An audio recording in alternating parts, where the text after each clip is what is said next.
Bismillahirrahmanirrahim. Assalamualaikum warahmatullahi wabarakatuh. Perkenalkan, nama saya Faril Arwandri Rahma, NIM J 500-200-097. Di sini saya ingin membuat inhal histologi tentang sistem respirasi dan uropoitika. Nah, pertama kali saya ingin menjelaskan tentang sistem respirasi. Nah, di dalam sistem respirasi ini terdapat 6 bagian gambar histologi yang saya ingin jelaskan. Yang pertama kali adalah septum nasi, epiglotis, trakea, bronkus interlobaris, bronkus intralobaris, dan septum interalveolaris. Nah, di sini saya ingin menjelaskan septum nasi. Nah, di bagian septum nasi ini, itu di bagian sini.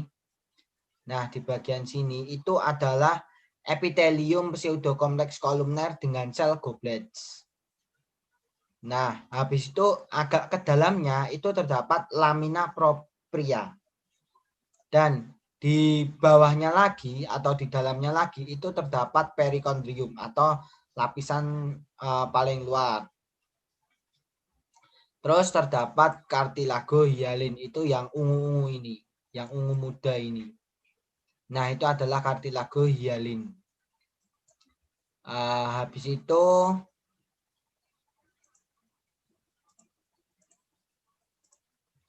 itu saya ingin menjelaskan bagian yang kedua adalah epiglotis atau lapisan yang memisahkan antara dari tenggorokan yang untuk jalur makanan dan jalur pernapasan. Nah, untuk epiglotis sendiri itu adalah terdapat fasies lingualis, itu adalah yang ini. Nah, fasies lingualis itu lebih tebal daripada fasies laringealis atau bisa kita sebut dengan fasies lingualis itu kayak intinya itu menghadap ke mulut kita. Kalau di bagian laringealis itu seperti laringoparing atau dekat dengan laringoparing. Nah, fasies lingualis itu bagian sini itu kan lebih tebal. Nah, itu terdapat epitel squamous kompleks non cornificatum. Habis itu terdapat cartilago elastica. Kalau di bagian septum nasi tadi itu adalah cartilago hialin. Kalau di epiglotis itu terdapat cartilago elastica di bagian sini. Habis itu sama seperti septum nasi, karena itu adalah terusan dari septum nasi. Itu terdapat perikondrium juga bagian sini. Terus ada fasies laringealis. Habis itu saya ingin menjelaskan tentang trakea. Nah, trakea tersebut itu adalah fungsinya itu menghantarkan udara sampai paru-paru. Nah, di bagian sini itu adalah epitelium bagian sini itu adalah epitelium pseudokompleks kolumner bersiliat dengan sel goblets. Nah, sel goblet sendiri itu adalah yang menghasilkan mukus.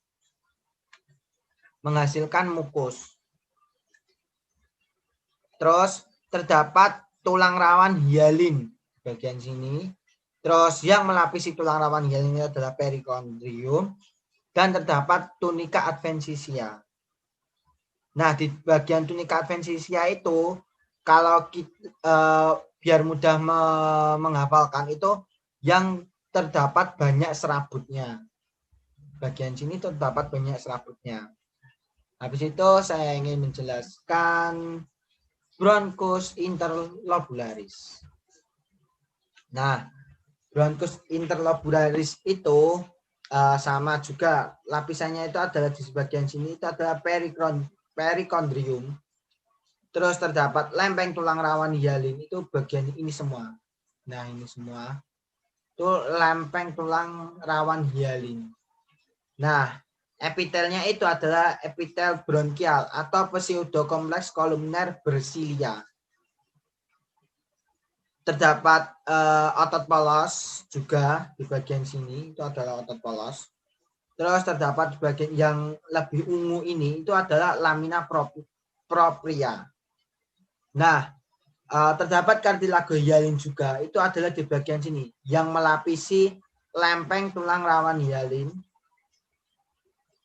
Kalau di bagian sini itu adalah perikondrium.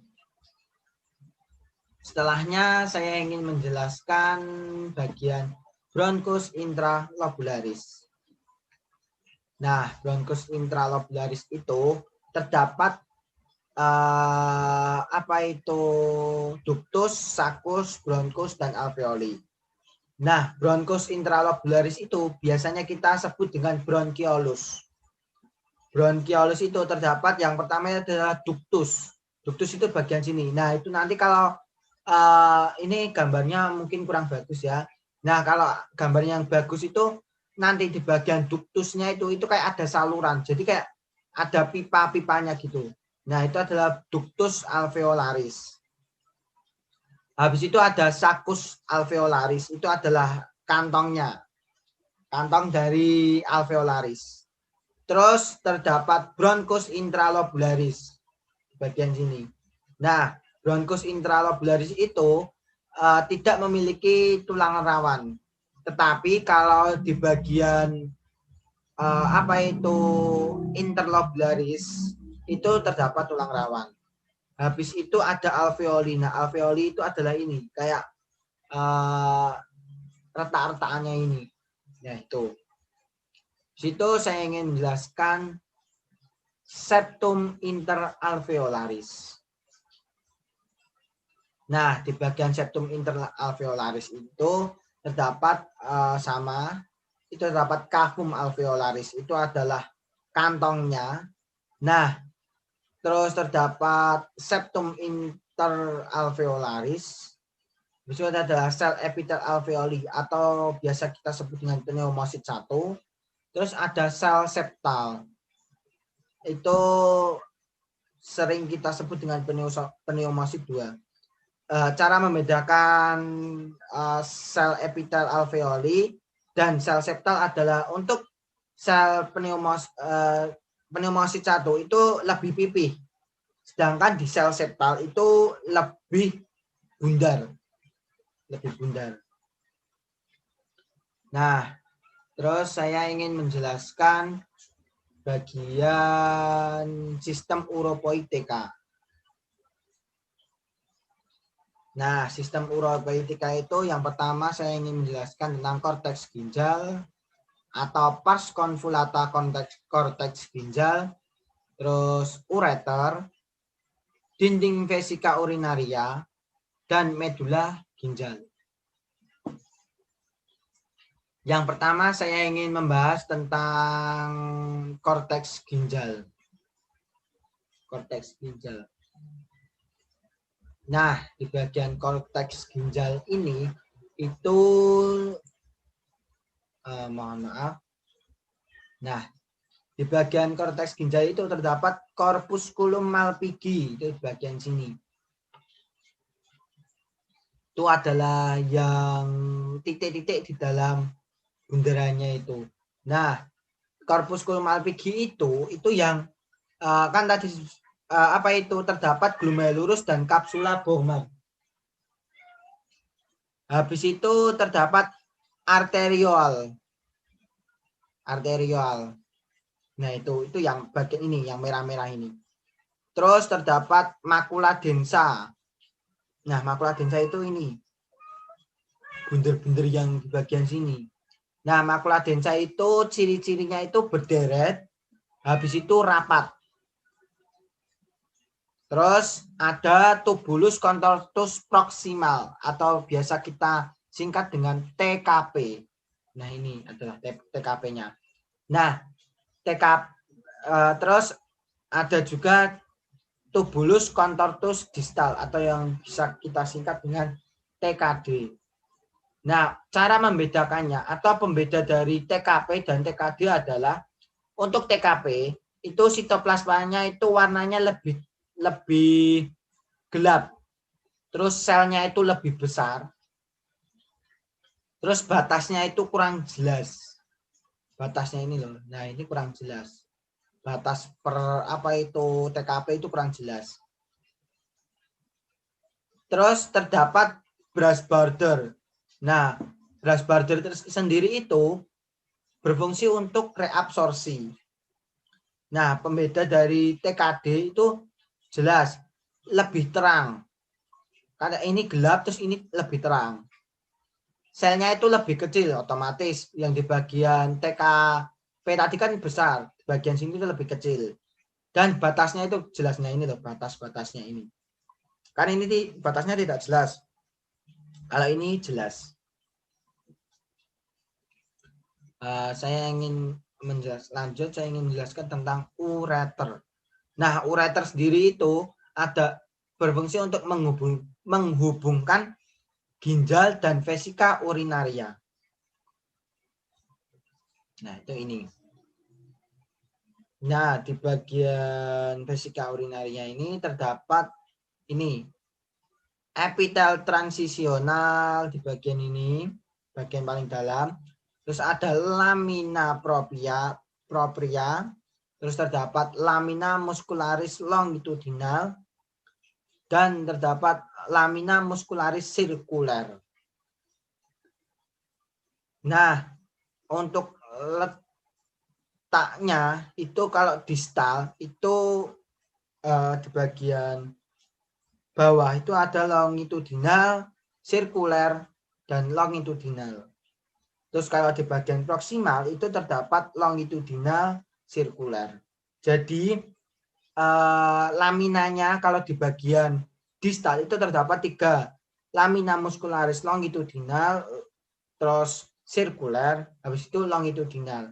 Sedangkan letaknya kalau di bagian proksimal itu terdapat lamina muscularis longitudinal dan sirkuler saja.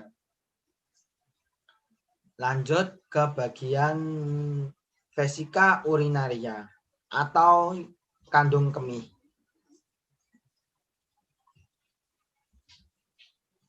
Nah, itu ini. Terdapat epitel transisional seperti ureter tadi. Terus terdapat lamina propria. Nah, fungsi dari lamina propria tersendiri itu adalah sebagai jaringan ikat untuk menghubungkan. Nah, untuk menghubungkan antara lamina muscularis dan epitel transisional. Nah, ini ciri-cirinya itu adalah kuboid, terus bulat-bulat kayak gitu kuboidnya. Terus pipih. Dan yang terakhir, saya ingin menjelaskan tentang medula ginjal. Nah, medula ginjal sendiri ini, tuh bagian ini. Itu terdapat tubulus collectivus, terus ada Henle tipis, dan ada juga Henle tebal. Tapi Henle tebalnya ini tidak terlihat. Nah, untuk tubulus collectivus itu adalah selnya itu kolumner, batas antar selnya itu jelas banget kan ini, kayak TKD, batasnya itu jelas. Terus sitoplasmanya itu jernih. Terus Henle tipis itu squamous, sedangkan kalau Henle tebal itu adalah kuboid.